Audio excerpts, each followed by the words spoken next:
vous en prie, vous allez vous asseoir. Ici. Non, non, non, toi tu te mets là. Ouais. Monsieur Rico, mettez-vous ici.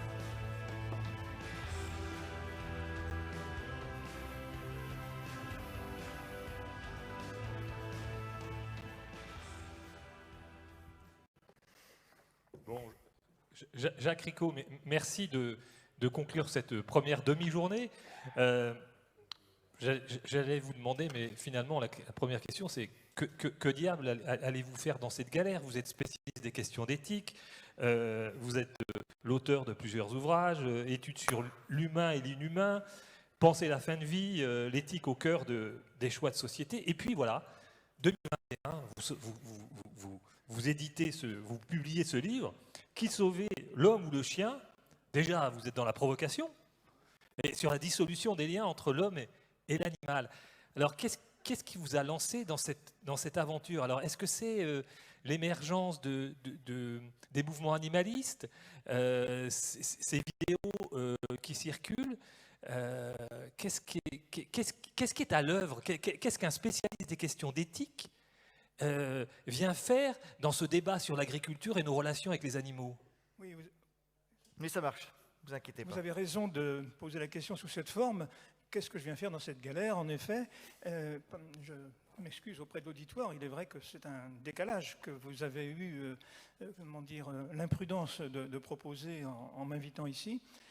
Je ne suis qu'un philosophe et par conséquent, je m'intéresse, comme tous les philosophes, à toutes les questions qui ne sont pas simplement des questions de société, mais qui sont des questions qui remontent à la plus lointaine antiquité. Qu'est-ce que c'est qu'un humain? Qu'est-ce que c'est qu'un humain par rapport à un animal? Il est bien un animal lui aussi. Aristote le définissait comme un animal politique, un animal raisonnable, mais c'est un animal. Quand on regarde la Genèse, on s'aperçoit que l'homme est créé le sixième jour en même temps que les animaux terrestres. C'est le même jour. Donc il y a certainement une continuité. Mais ce qui m'a amené sur ce terrain, puisque c'est votre question, c'est une inquiétude. C'est-à-dire que, d'une part, il est évident que notre société est en train, surtout dans sa jeunesse, d'évoluer à grandes enjambées pour une autre considération portée à l'animal.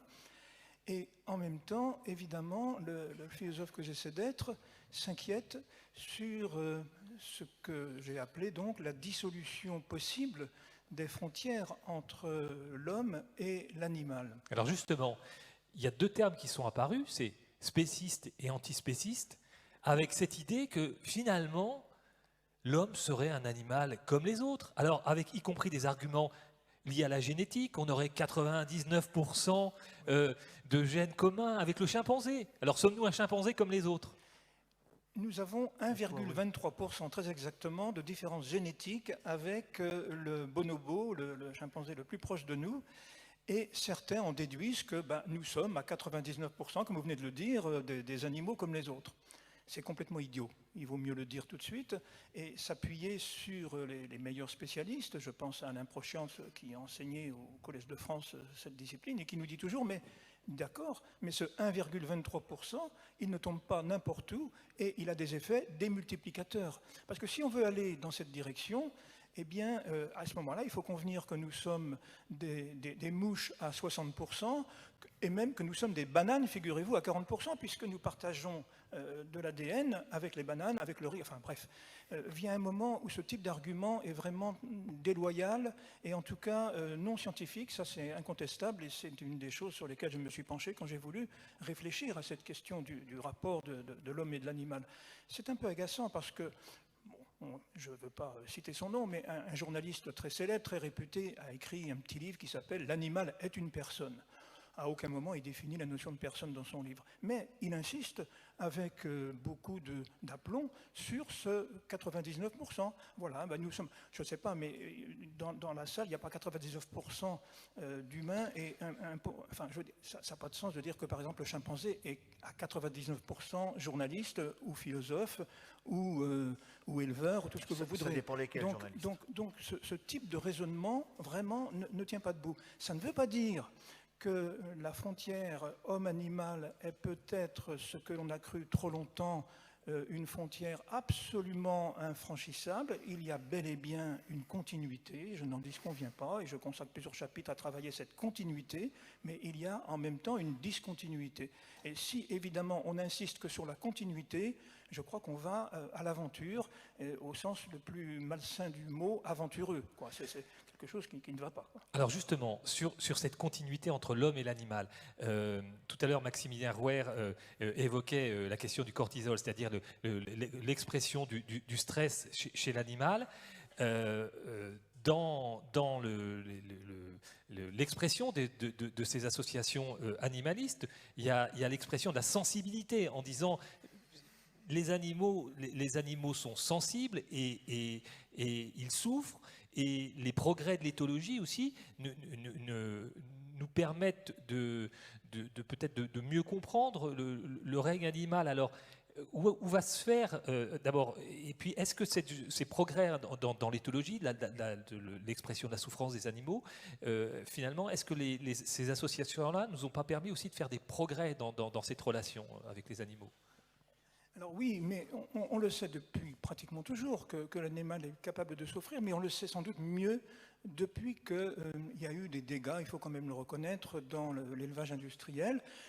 Personnellement, en tant qu'universitaire, je ne suis pas influencé par la vie militante, je ne suis pas influencé par les vidéos qui circulent sur Internet.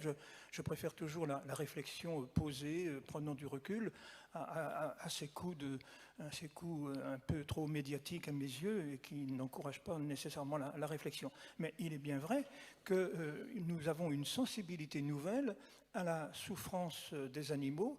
Et je disais tout à l'heure que les jeunes générations y étaient certainement très sensibles. Vous l'observez, je l'observe. Nous voyons maintenant des jeunes enfants, y compris à l'école primaire, souffrir mais souffrir terriblement parce que leur petit chat est mort et ils sont inconsolables.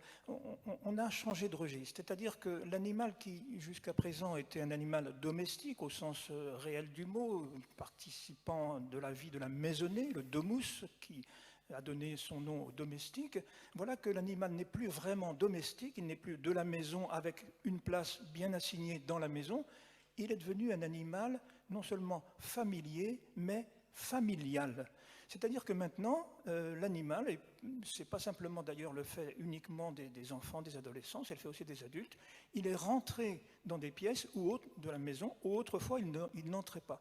Il arrive maintenant, de façon très très courante, que l'animal, et peut-être que parmi vous, il y en a qui en sont les témoins, puisse dormir dans la même chambre, ce qui est absolument impensable il y a encore quelques décennies. Donc quelque chose est bien en train de se passer, parce qu'en effet, nous avons pris conscience que c'était un être sensible, ou du moins ceux qui sont le plus semblables à nous, parce que, attention, si on commence à dire l'animal en général, s'agit-il des animaux qui nous sont proches, comme les mammifères, comme les cochons, comme les vaches, comme les chimpanzés surtout, ou s'agit-il de l'huître et de l'éponge? Il y a un moment où il faut que dans cette gradation, on sache mettre un petit peu des limites et savoir qui souffre et qui ne souffre pas. Et donc il est vrai qu'il y a incontestablement une souffrance que nous savons d'ailleurs non seulement repérer, mais que nous savons même mesurer. Et donc oui, cette sensibilité nouvelle a certainement des conséquences indirectes dans ce que j'appelle aussi la souffrance des éleveurs, qui sont évidemment considérés comme des brutes ou comme des assassins. Même on a ce type d'expression complètement imbécile, j'ose le dire comme ça, parce que du même coup, cette sensibilité à la souffrance animale fait que nous la vivons exactement sur le même modèle que la souffrance des humains. Et là, je dis pouce, peut-être qu'il ne faut pas aller trop loin en besogne, et j'en veux à un inspirateur du mouvement animaliste, auquel je consacre un petit peu de temps dans mon ouvrage, Peter Singer, qui est considéré comme l'un des plus influents des philosophes au monde, surtout sur cette question animaliste, depuis les années 70. C'est d'ailleurs lui qui a popularisé le mot spécisme, antispécisme, dont vous parliez tout à l'heure.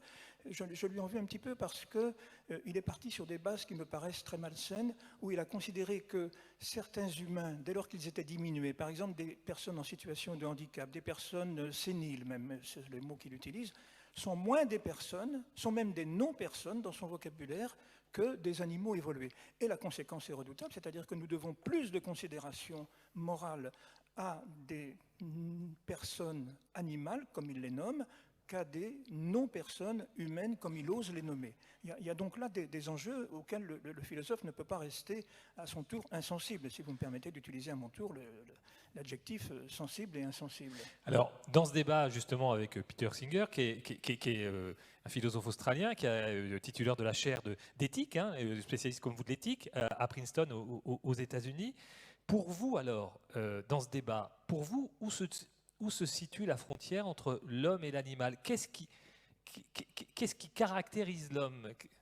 Oui, alors, la première chose qu'il faudrait toujours rappeler, c'est, vous n'attendez peut-être pas ce mot que je vais indiquer pour la frontière, vous allez peut-être rechercher des capacités, etc. Mais il y a une chose toute bête, c'est la responsabilité. C'est-à-dire, qui est responsable de qui? Je définis un être humain comme un être, au sens large et générique du terme, comme un être qui est capable de mal faire et de bien faire. Autrement dit, il entre de plein pied dans ce que nous appelons la moralité, tout simplement. Il est donc capable de dire ce qu'il faut faire, d'être en décalage entre ce qui est et ce qui devrait être, et le concept de responsabilité vient exactement indiquer cette différence. La frontière, c'est celle-là. L'animal n'est pas responsable de l'homme, l'homme est responsable de l'animal. Et ça change la donne de façon considérable. Alors, il y a des animalistes qui ont perçu, eux qui veulent abolir les frontières, qui ont perçu ce danger de situer l'humain de cette façon très tranchée. Et qui commencent à dire, je l'ai lu dans l'ouvrage des Canadiens Kilnica et Donaldson, et qui commence à dire, oui, mais l'animal aussi, il a des responsabilités. Alors là, je crois qu'on ne peut pas continuer sur ce registre-là sans courir de grands risques. Donc la frontière principale, c'est celle-là, c'est une frontière morale. Alors maintenant, on peut aller plus dans le détail, si vous voulez, en disant que, d'une part, il n'y a pas de frontière si on a un regard zoologique, si on a un regard physiologique, si on a un regard darwinien sur les animaux et l'animal que nous sommes, que nous avons été, que nous ne sommes plus de la même façon que nous l'avons été, etc. Mais n'empêche qu'il y a bel et bien une continuité qui est postulée méthodologiquement par toutes les disciplines qui s'intéressent, comme celle que je viens de nommer, l'animal. Mais si vous regardez maintenant l'animal humain, acceptons ce vocabulaire provisoirement, ce n'est pas le mien, et l'animal non humain, eh bien, nous verrons aussi qu'il y a une discontinuité incontestable si je pose un regard qui est un regard philosophique, linguistique. Et donc, pour répondre de façon très succincte à votre question, je dirais qu'il y a au moins deux choses que l'animal ne possède pas en propre. C'est d'une part le langage. Il a certes des systèmes de signalisation qui sont merveilleux d'ailleurs, parce que grâce à l'éthologie qui a fait beaucoup de progrès ces dernières décennies, nous en savons beaucoup plus sur les capacités de l'animal, mais ça reste quand même un langage qui n'a pas de comparaison possible avec l'infinité des créations que tout être humain est capable de faire à partir de quelques dizaines de sons qui peuvent être associés d'une manière considérable pour produire une infinité de discours et de phrases. Et même l'enfant de 3-4 ans est déjà dans cette logique-là, alors que l'animal est toujours dans un système plutôt de signaux, de signalisation, même si il est vrai qu'il y a chez eux une ébauche de langage, il faut aussi en convenir. Et puis la deuxième frontière, à mon avis, qui reste quand même très forte, c'est pas une question d'intelligence. Il y a des animaux qui sont plus malins que nous, on le sait bien, qui sont plus débrouillards dans certaines situations, mais c'est une question de raison. C'est-à-dire que je fais une distinction entre l'intelligence et la raison. La faculté de raison qui est donnée à l'homme est une faculté de raison théorique, de raison pratique, et je ne sache pas, même si la différence de degré peut être invoquée, je la vois comme une différence de nature, je ne sache pas qu'un animal si malin, si futé soit-il, si capable de fabriquer des outils soit-il, et c'est vrai que certains en sont capables, je ne vois pas qu'un animal soit susceptible d'envoyer des fusées dans l'espace, ou même plus modestement, tout simplement d'inventer les machines, les outils déjà perfectionnés qui étaient déjà en vigueur, en œuvre dès l'Antiquité. Voilà. Donc il est vrai qu'il y a toujours chez l'animal, et c'est ça la question de la frontière difficile, il y a toujours une ébauche de ce que nous autres humains sommes capables de faire, mais ce n'est qu'une ébauche, et donc l'accomplissement, il n'y a que l'humain qui en est capable. J'ai donné 2 critères, j'en ajoute un troisième très succinctement. L'animal peut vivre en collectivité, il peut aller jusqu'à des groupes de quelques centaines, mais l'humain est capable de vivre en collectivité avec des groupes de quelques millions, voire de milliards. Et il est capable aussi d'occuper n'importe quel espace de la planète, du pôle Nord au pôle Sud, c'est peut-être plus difficile, mais enfin il y arrive, alors que les animaux ont toujours une localisation possible et impérative, impérieuse. Même ceux qui se déplacent, précisément, font la preuve qu'ils ne peuvent pas vivre partout et n'importe comment. Voilà. Et donc ça, c'est une distinction, me semble-t-il. Jacques Ricot, vous évoquez la responsabilité, vous évoquez le langage. Quelle est notre responsabilité, nous, par rapport aux animaux ? Quelle est notre responsabilité vis-à-vis des animaux ? Bien, ce que j'entends d'ailleurs dans cet espace d'expression est déjà présent. Notre responsabilité, c'est en effet, je crois, non pas de les considérer comme nous, ils ne sont pas comme nous, et c'est même les respecter que de dire qu'ils ne sont pas comme nous, mais c'est sans doute aussi d'aller dans cette direction de ce qu'on appelle désormais la bientraitance. Avec tout ce que j'ai entendu ici, je me sens en pleine harmonie, en plein accord. Il y a certainement eu, à cause de ces exigences de productivité, de production, d'exploitation, ce sont des mots que je n'aime pas. Pourquoi on dit produire des animaux ? On ne produit pas des animaux. Vous voyez, il y a déjà des problèmes de vocabulaire ici qui sont empruntés à cette manière excessive que nous avons eue de traiter la condition animale ces derniers temps. Et donc ces dernières décennies et peut-être ces derniers siècles, parce que l'industrialisation est arrivée au XIXe siècle, vous avez remarqué, on a remplacé le mot de ferme par le mot d'exploitation. Exploitation, excusez-moi, c'est quand même un mot qui n'est pas neutre. Exploiter, il y a exploiteur derrière. Enfin, il y a peut-être non seulement une révolution de notre langage à opérer, mais une révolution de nos manières de traiter les animaux, de les considérer. Je crois que c'est au moins le bénéfice du mouvement animaliste que de nous obliger à regarder les choses d'un petit peu plus près. Donc notre responsabilité, elle est en effet de retrouver un vivre avec l'animal, ce vivre avec lui que sans doute nous avons un petit peu perdu quand nous avons été excessifs dans la production. Je dis souvent, je ne le dis pas de façon démagogique, mais il ne sera pas possible, évidemment, à notre agriculture de subsister, de se rénover en même temps qu'elle va subsister, si nous autres consommateurs ne sommes pas en mesure d'augmenter une part considérable de notre budget donné à la nourriture, afin que précisément cette nourriture qui nous arrive ne subisse pas les maléfices, les préjudices en effet que nous infligeons aux animaux. Il y a donc là une vraie révolution sociale à envisager, me semble-t-il, du point de vue qui est le mien. Jacques Ricot, vous qui avez travaillé justement, qui avez beaucoup réfléchi à cette question des soins palliatifs, à l'accompagnement des personnes en fin de vie. D'ailleurs, je recommande il y a un excellent reportage qui a été fait par un de nos collègues, Julien Erard, avec une vidéo où il a accompagné justement un bénévole qui donne de son temps dans une unité de soins palliatifs. Très, très émouvant. Vous qui avez travaillé sur cette question des soins palliatifs, est-ce que cette sensibilité aujourd'hui à la question des abattoirs, est-ce qu'elle ne révèle pas non plus finalement notre difficulté de la relation aujourd'hui avec la mort, tout simplement ? Oui, alors vous faites un rapprochement qui peut sembler à l'auditoire un petit peu périlleux. Comment quelqu'un comme moi, qui depuis une trentaine d'années travaille de façon quasi hebdomadaire avec les soins palliatifs, c'est-à-dire aux côtés des humains les plus vulnérables, hein, ceux dont on ne s'occupe pas, ceux dont la médecine, toujours à la recherche de la performance, ne s'inquiète pas tant que ça. Vous savez qu'aujourd'hui, on ne recrute plus, on n'arrive plus à recruter suffisamment de personnel pour les unités de soins palliatifs, et nombre de lits qui sont pourtant insuffisants sont fermés, faute de personnel. Ça veut dire que notre humanité n'est plus en train de considérer que les plus fragiles d'entre nous méritent notre attention et, j'allais dire, nos efforts budgétaires. Et en même temps, notre société, la même, est sensible à la souffrance animale. Mais pourquoi n'est-elle pas plus sensible aussi à la souffrance humaine ?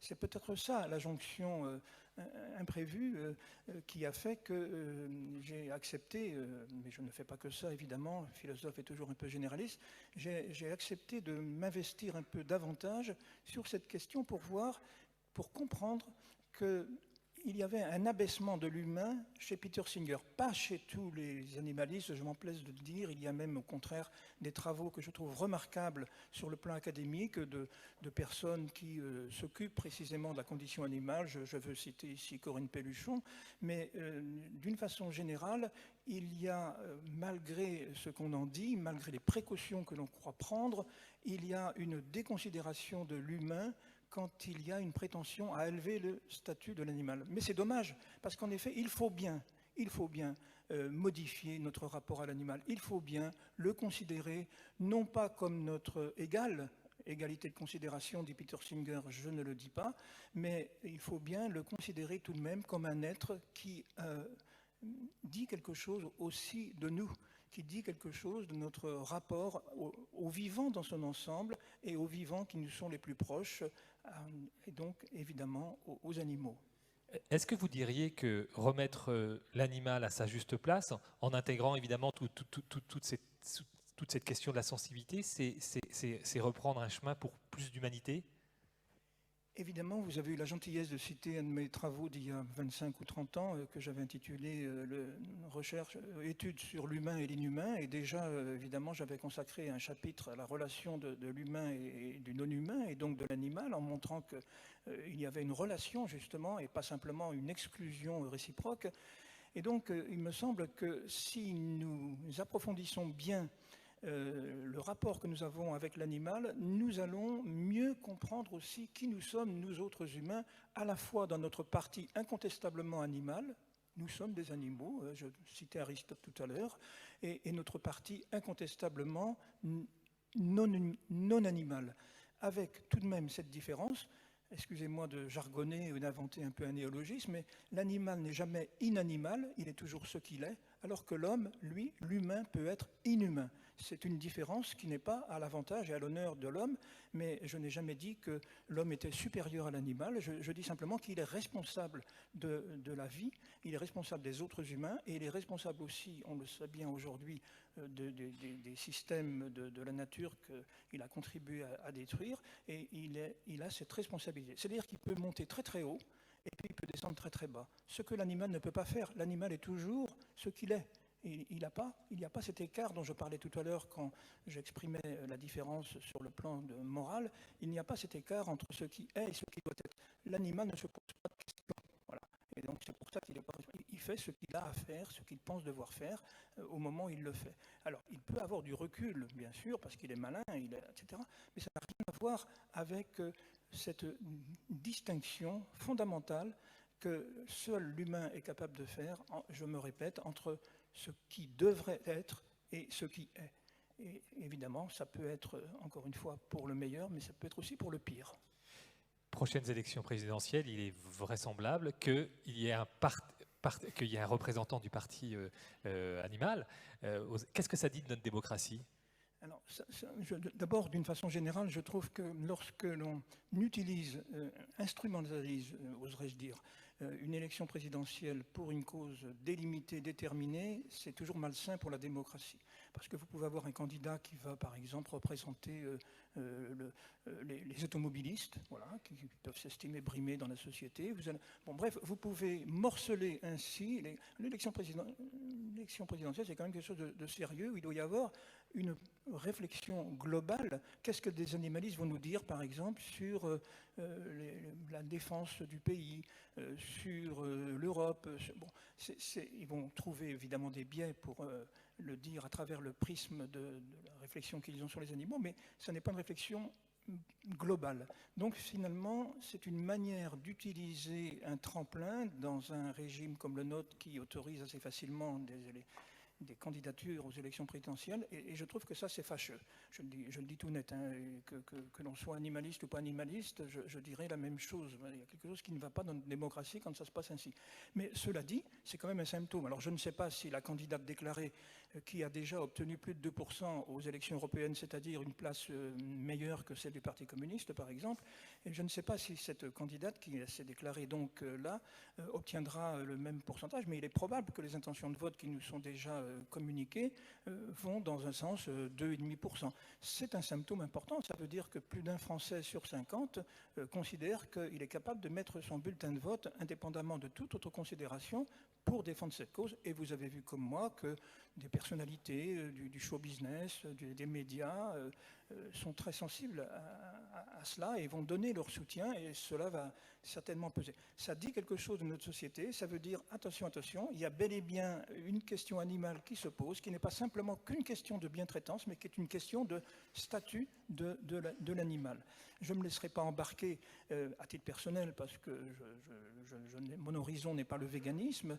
Mon horizon personnel, mais ça n'intéresse personne, mon horizon personnel, ce serait plutôt d'être un peu flexitarien, c'est-à-dire de me dire peut-être que nous ne devons pas abuser de certaines consommations de viande rouge, par exemple, ou même nous devons faire attention à ce que l'élevage ne perturbe pas trop les équilibres naturels. Je peux être sensible à cette question, bien entendu, mais maintenant, ce parti animaliste qui se propose là, comme je l'ai dit en commençant, c'est un parti militant. Si je veux être sincère et en tout cas en conformité avec le métier d'universitaire qui est le mien, je dirais que je suis à distance de la vie militante. J'essaie au contraire de réfléchir et de ne pas me laisser, pardonnez-moi ce jeu de mots, limiter par militer. Voilà, j'essaie de comprendre un petit peu les enjeux. À la fois, j'essaie de me faire sociologue, mais aussi philosophe, comme vous l'avez aimablement dit tout à l'heure. Merci, Jacques Ricot. On va terminer juste par une question. Vous écouterez pendant des heures. Une question qui nous a été envoyée par Twitter, je crois, ou SMS.